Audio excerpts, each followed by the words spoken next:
Nichée au creux de la vallée de la Thie, à 20 minutes de Nouméa, la mission Saint-Louis est un havre de paix. Depuis près de 150 ans vivent ici les petites filles de Marie. À l'origine, les sœurs étaient chargées de l'éducation des enfants. Désormais à la retraite, elles se consacrent à leur jardin, qu'elles entretiennent jour après jour. Ça, c'est là qu'on avait les chouchoutes. Hein. Et là, le manguier, vous avez le manguier, puis le bananier à fleurs. Ça ne donne pas de fruits. Les produits de la terre poussent ici en abondance pour nourrir la communauté. Les lys et les épines du Christ déploient leurs pétales. Cette bénédiction de Dieu, les sœurs se sentent le devoir d'en prendre soin. Il a mis l'homme sur la terre pour continuer à apprendre à cultiver aussi, à faire comme lui, à créer.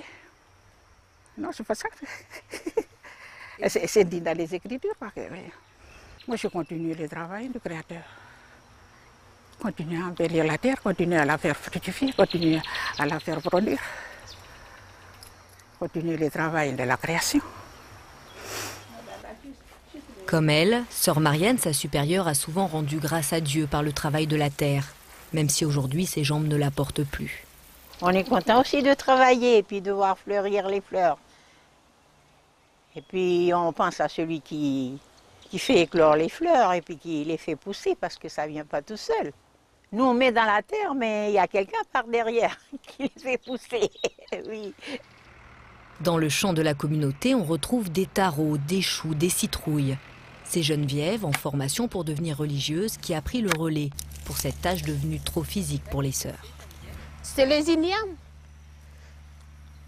On plante juste comme ça. Et puis après, on remet la terre par-dessus. Derrière la main de Dieu, on trouve aussi les croyances ancestrales. Dans la culture kanak, la terre est source de vie, elle impose le respect. Au Vanuatu, d'où elle vient, Geneviève s'occupe des champs depuis qu'elle est enfant, comme beaucoup de familles mélanésiennes. Et c'est dans sa foi qu'elle puise son courage. On remercie Dieu pour la force qu'il nous donne. Parfois, quand on travaille, on n'a pas de la force, mais quand on demande, on reçoit toujours la force. Au champ, dans le jardin, cultiver la terre sert bien plus qu'à nourrir la petite communauté. Elle aide les sœurs à entretenir leur foi. Pour Thérèse, Marianne, ces arbres qui grandissent, ces plantes qui poussent, sont la preuve vivante que Dieu veille sur elles.